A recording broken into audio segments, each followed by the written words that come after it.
मित्रों, आज आपके मन पसंदीदा चैनल पर नोबेल पुरस्कार से संबंधित विस्तृत जानकारी लेकर उपस्थित हैं। वास्तव में आज विश्व भर में नोबेल पुरस्कार और उसके प्राप्तकर्ता को जिस सम्मान की दृष्टि से देखा जाता है, उससे यह अनुमान लगाना कठिन हो जाता है कि इन दोनों में से बड़ा कौन है, नोबेल पुरस्कार अथवा उसे पाने वाला।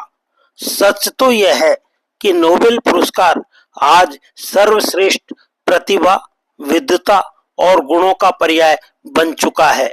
जो भी महान व्यक्ति इस पुरस्कार को ग्रहण करता है, उसकी महानता का परिचय पूरी दुनिया को स्वतः ही मिल जाता है। पुरस्कार देकर किसी व्यक्ति विशेष को सम्मानित करने की परंपरा अति प्राचीन है। एक दृष्टि हमारे देश भारत के अति प्राचीन पौराणिक इतिहास पर डाली जावे तो हम पाएंगे कि उस काल में भी देवी देवताओं द्वारा अपने भक्तों पर प्रसन्न होकर उन्हें पुरस्कार अथवा वरदान देने का कार्य किया जाता रहा है। अल्फ्रेड बर्नार्ड, यही नाम था उस महान व्यक्तित्व का जिनके नाम से ही विश्व विख्यात नोबेल पुरस्कार दिए जाते हैं। नोबेल का जन्म 21 अक्टूबर वर्ष 1833 को स्टॉकहोम, स्वीडन में हुआ था। किसी समय कृषक के रूप में अपना जीवन व्यतीत करने वाले नोबेल के पूर्वजों में विज्ञान के प्रति रुचि का सूत्रपात उनके चिकित्सक पितामह और विशेषकर उनके पिता से हुआ माना जा सकता है। विश्व में शायद ही कोई ऐसा व्यक्ति हो जो नोबेल और उनके आविष्कार से परिचित न हो। जीवन में इतना कुछ प्राप्त कर लेने के बाद अचानक कुछ ऐसा हुआ जिसने नोबेल को बेचैन कर दिया। वास्तव में नोबेल ने डायनामाइट का आविष्कार, विकास और निर्माण कार्यों की उन्नति की दृष्टि से किया था, किंतु उनके इस आविष्कार ने युद्ध के क्षेत्र में महान विध्वंसक के रूप में ऐसी भूमिका निभाई जिससे समस्त विश्व थर्रा उठा।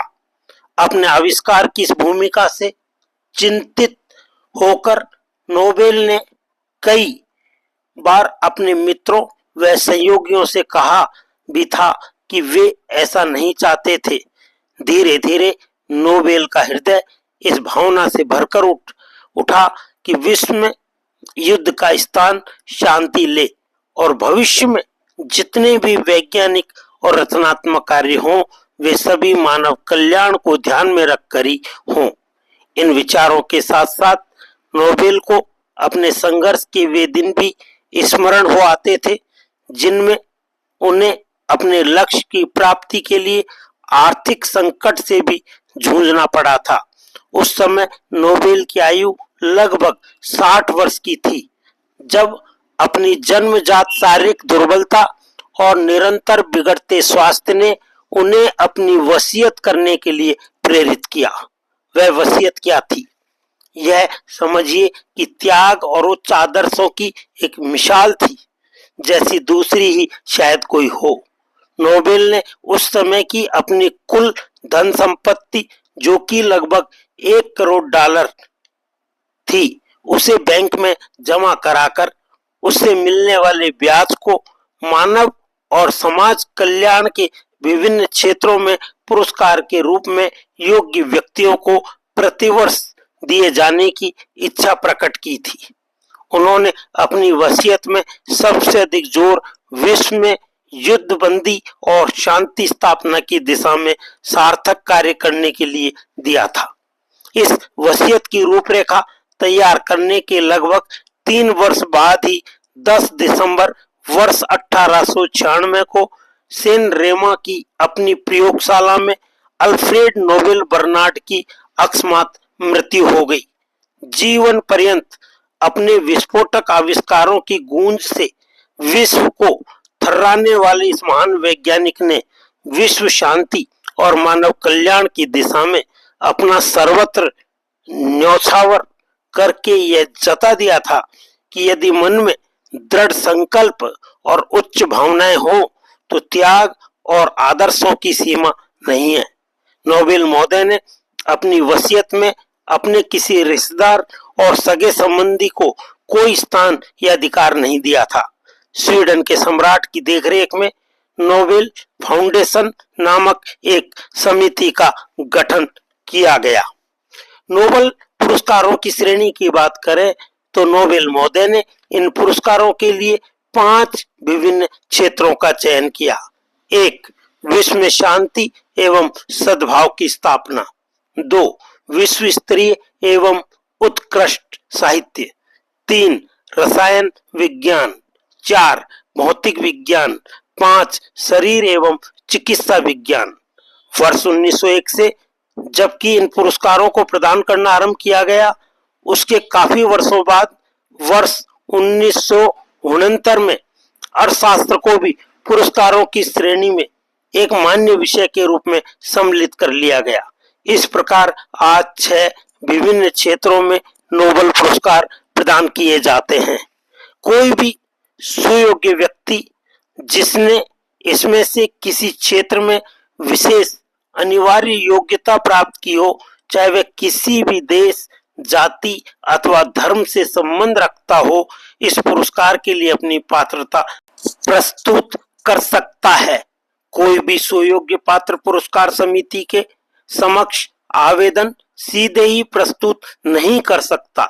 उसके नाम का प्रस्ताव किसी ऐसे व्यक्ति द्वारा समिति के सामने रखा जाना चाहिए जो पुरस्कार के लिए निर्धारित किसी भी क्षेत्र में विशेष योग्यता अथवा ख्याति प्राप्त हो। पात्रों के नाम प्रत्येक वर्ष की 1 फरवरी तक नोबेल समिति स्टॉकहोम के पास पहुंच जाने चाहिए। पुरस्कार के संबंध में किसी के भी द्वारा किसी भी प्रकार की सिफारिश अथवा ऐसा ही कोई प्रयास करना उसकी सुयोग्यता पर प्रश्न चिन्ह होगा तथा इसका प्रतिकूल प्रभाव भी होगा। यदि हम बात करें पुरस्कार समिति के प्रमुख दायित्वों का, तो समिति द्वारा पुरस्कार वितरण के संदर्भ में जहां तक संभव हो निर्धारित सिद्धांतों व पारदर्शिता का पालन किया जाएगा। समिति की ओर से समय समय पर पुरस्कार संबंधी नियमों को सर्वसाधारण के समक्ष संचार माध्यम द्वारा प्रचारित किया जाएगा। समिति में किसी भी संबंध में कोई भी मतभेद उत्पन्न होने पर उसका निस्तारण गोपनीय रूप से ही करना होगा। इससे सार्वजनिक कर समिति की साख को धूमिल न होने दिया जाए।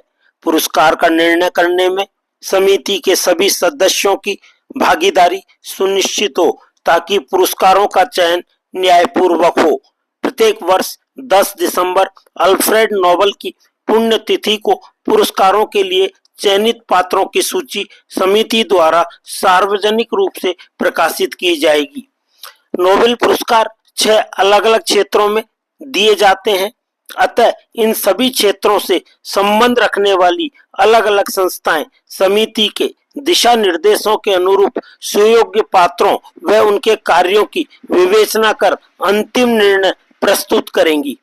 एक प्रकार से इन संस्थाओं को ही यह निश्चित करने का अधिकार होगा कि कोई भी पात्र अपने क्षेत्र में दिए गए योगदान के लिए पुरस्कार प्राप्त करने के योग्य है या नहीं। ये संस्थाएं निम्न हैं। 1. स्वीडिश अकेडमी ऑफ साइंस जो कि रसायन एवं भौतिकी विज्ञान का निर्धारण करेगी। 2. कैरोलिन मेडिकल इंस्टीट्यूट जो कि शरीर एवं चिकित्सा विज्ञान का। 3. स्वीडिश अकेडमी जो कि साहित्य का। 4. 5 विद्वानों की एक चयनित समिति जो कि शांति एवं सद्भावना का। 5 विद्वान अर्थशास्त्रियों की एक चयनित समिति जो कि अर्थशास्त्र का निर्धारण करेगी। पुरस्कार निर्धारण के संबंध में कुछ महत्वपूर्ण तथ्य और भी हैं। यदि किसी वर्ष किसी भी क्षेत्र में कोई भी उम्मीदवार निर्धारित मानकों पर खरा न उतरता हो तो उस वर्ष का पुरस्कार किसी को नहीं दिया जाएगा। ऐसा संभव नहीं है कि कोई श्रेष्ठ पात्र न होने की स्थिति में उससे कुछ निम्न योग्यता वाले पात्र को ही पुरस्कार के लिए चुना जाए। यदि किसी वर्ष किसी भी क्षेत्र में एक से अधिक उम्मीदवार पुरस्कार पाने की योग्यता रखते हो तो उस वर्ष वह पुरस्कार और उसकी धनराशि उन पात्रों में समान रूप से विभाजित कर दी जाएगी। पुरस्कार निर्धारण और वितरण के संदर्भ में नोबेल पुरस्कार समिति का निर्णय ही अंतिम और सर्वमान्य होगा। उनके निर्णय के विरुद्ध किसी भी प्रार्थना अथवा वाद पर विचार या सुनवाई नहीं होगी। शांति, सद्भावना एवं साहित्य के क्षेत्र में पुरस्कृत पात्र को पुरस्कार मिलने के बाद 6 माह के भीतर स्टॉकहोम में निर्धारित स्थान पर उपस्थित होकर अपने कार्य के संदर्भ में व्याख्यान देना होगा। अपरिहार्य कारणों से इस नियम में पात्र को छूट दी जा सकती है। नोबेल पुरस्कार के रूप में विजेता को एक स्वर्ण पदक, एक प्रशस्ति पत्र और 90 लाख स्वीडिश क्रोनर $9,40,000 लगभग 5 करोड़ रुपए की विशाल धनराशि प्रदान की जाती है। यद्यपि पुरस्कार वितरण समारोह की भव्यता को आधिकारिक रूप से इतना अधिक महत्व नहीं दिया जाता, किंतु विश्व के इस सर्वाधिक प्रतिष्ठित पुरस्कार के वितरण पर जिस प्रकार का दुनिया भर के लोगों की निगाहें लगी रहती हैं और जिस प्रकार विश्व भर के पत्र पत्रिकाओं और इलेक्ट्रॉनिक मीडिया से जुड़े लोग इस समारोह की एक झलक पाने के लिए उतावले रहते हैं, उससे यह समारोह स्वतः ही भव्य रूप धारण कर लेता है। अपने जीवन के साथ साथ अपनी मृत्यु के बाद आज भी अल्फ्रेड बर्नहार्ड नोबेल मानव समाज के कल्याण और शांति, सद्भावना के संरक्षक के रूप में याद किए जाते हैं। वास्तव में आज तक नोबेल पुरस्कार से सम्मानित किए गए सभी महान व्यक्तित्व किसी न किसी रूप में नोबेल के उन उच्च आदर्शों व भावनाओं को मूर्त रूप देने में लगे हैं जिन्हें नोबेल असमय अधूरा छोड़ गए थे। आधुनिक वैज्ञानिक समाज इस महान वैज्ञानिक के प्रति कितना कृतज्ञ है, इसका पता इसी तथ्य से चल जाता है कि जिस वर्ष नोबेल की मृत्यु हुई उसी वर्ष खोजे गए एक तत्व का नामकरण नोबेल के नाम पर ही नोबेलियन रखा गया था। यह अब तक पृथ्वी पर ज्ञात तत्वों में 102वां तत्व है। नोबेल महोदय और उनके पुरस्कार ने मानव जीवन के उत्थान में जो भूमिका निभाई है, इसको ध्यान में रखते हुए अब यह भी विचार किया जा रहा है कि भविष्य में कुछ और नए क्षेत्रों को इसमें सम्मिलित किया जाए। आशा है कि शीघ्र ही वह समय भी आएगा जब नोबेल महोदय का सपना साकार होगा और विश्व में शांति और सद्भावना का वातावरण होगा। साथ ही प्रत्येक देश, जाति और धर्म के लोग एक ही लक्ष्य लेकर आगे बढ़ेंगे और वह लक्ष्य होगा मानव कल्याण का। अब तक भारत के कुल 12 नोबेल पुरस्कार विजेताओं में से 5 भारतीय नागरिक हैं, जिनमें अमर्त्य सेन ने अर्थशास्त्र के लिए, कैलाश सत्यार्थी ने शांति के लिए, मदर टेरेसा ने शांति के लिए, सीवी रमन ने भौतिकी के लिए और रविन्द्रनाथ टैगोर ने साहित्य के लिए नोबेल पुरस्कार अर्जित किए हैं। 7 भारतीय मूल के हैं, जिनमें हरगोविंद खुराना चिकित्सा के क्षेत्र में, सुब्रमण्यम चंद्रशेखर भौतिकी के क्षेत्र में, वेंकटरमन रामकृष्णन रसायन विज्ञान के क्षेत्र में, अभिजीत बनर्जी अर्थशास्त्र के क्षेत्र में जाने जाते हैं। इन 12 विजेताओं में से रविन्द्रनाथ टैगोर को 1913 में साहित्य के लिए पहला नोबेल पुरस्कार मिला था। वर्ष 2025 में नोबेल पुरस्कार विजेताओं के नाम व काम इस प्रकार हैं। चिकित्सा के क्षेत्र में मैरी ई ब्रूनको, जो कि अमेरिका की हैं, उन्होंने माउस में एक गंभीर ऑटो इम्यून बीमारी के कारण जीन को खोजा, जिसे बाद में FOXP3 का नाम दिया। इससे यह समझने में सहायता मिली कि हमारे शरीर में ऐसे नियामक टी सेल्स होते हैं जो ये सुनिश्चित करते हैं कि हमारी प्रतिरक्षा प्रणाली हमारी कोशिकाओं पर हमला न कर दे। फ्रेड राम्सडेल, जो कि अमेरिकी हैं, इनकी उपलब्धि ब्रूनकाउ के साथ उन्होंने उस जीन FOXP3 को माउस में दिखाया जिसने ऑटो इम्यून बीमारी उत्पन्न करती है। इसके द्वारा प्रतिरक्षा नियमन में हमारी समझ बहुत गहरी हुई। सिमोन साकागुची, जो कि जापानी है, और इनकी उपलब्धि उन्होंने 1995 में प्रतिरक्षा प्रणाली में एक नए प्रकार की नियामक टी सेल्स की खोज की, जो शरीर के अपनी कोशिकाओं के प्रतिरक्षा प्रणाली द्वारा हमला होने से रोकती हैं। इस प्रकार परिधीय प्रतिरक्षा सहिष्णुता की अवधारणा को स्थापित किया। इस प्रकार कुल मिलाकर चिकित्सा के क्षेत्र में संयुक्त रूप से 3 व्यक्तियों को नोबेल पुरस्कार विजेता 2025 की सूची में रखा गया है।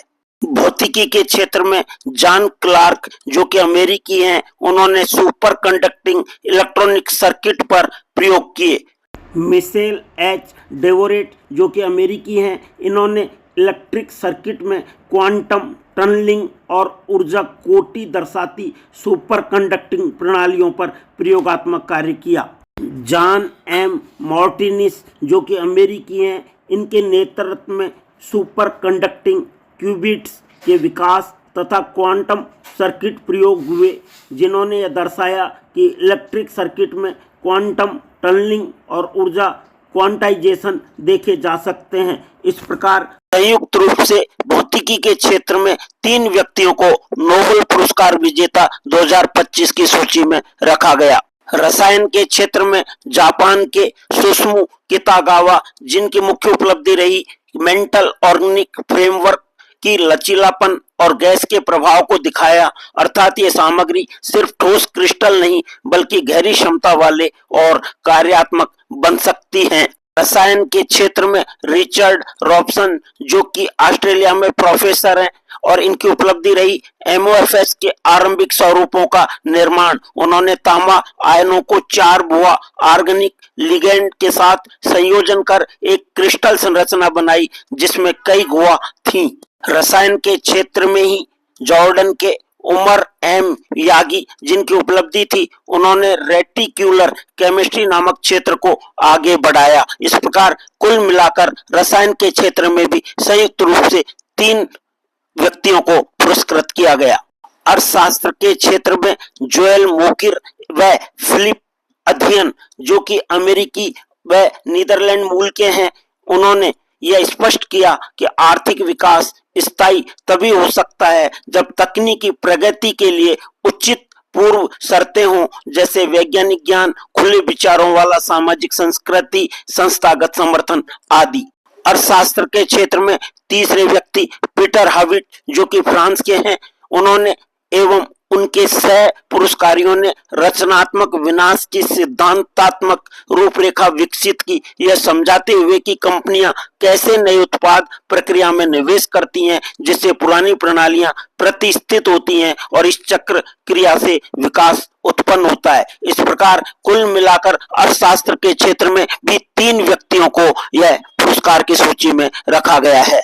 साहित्य के क्षेत्र में नोबेल पुरस्कार हंगरी के लासजलो क्रासजना होरकाई को दिया गया, जिनकी मुख्य उपलब्धि रही कि साहित्य केवल मनोरंजन का माध्यम नहीं बल्कि कला की शक्ति, विघटन, भय, निराशा की स्थितियों में भी मानवीय मनोदशा को उजागर कर सकती है। उनके लेखन शैली ने यह दिखाया कि भाषा, रूप और शैली का प्रयोग कैसे पारंपरिक सीमा को तोड़ सकता है। वर्ष 2025 के शांति के क्षेत्र में नोबेल पुरस्कार विजेता के रूप में वेनेजुएला की मारिया कोरिना मचाडो को चुना गया। उनकी उपलब्धि थी वे वेनेजुएला में जीवित उदाहरण है कि नागरिक साहस क्या हो सकता है। तानाशाही के दबाव, जीवन संकट और राजनीतिक प्रतिरोध के बावजूद उन्होंने शांतिपूर्वक लोकतांत्रिक बदलाव का मार्ग अपनाया। उन्होंने विभिन्न समूहों को एकजुट किया, वेनेजुएला की बहुत बटी हुई विपक्षी शक्ति में एक समन्वय और प्रतिनिधित्व बनी। बहुत बहुत धन्यवाद एवं आभार।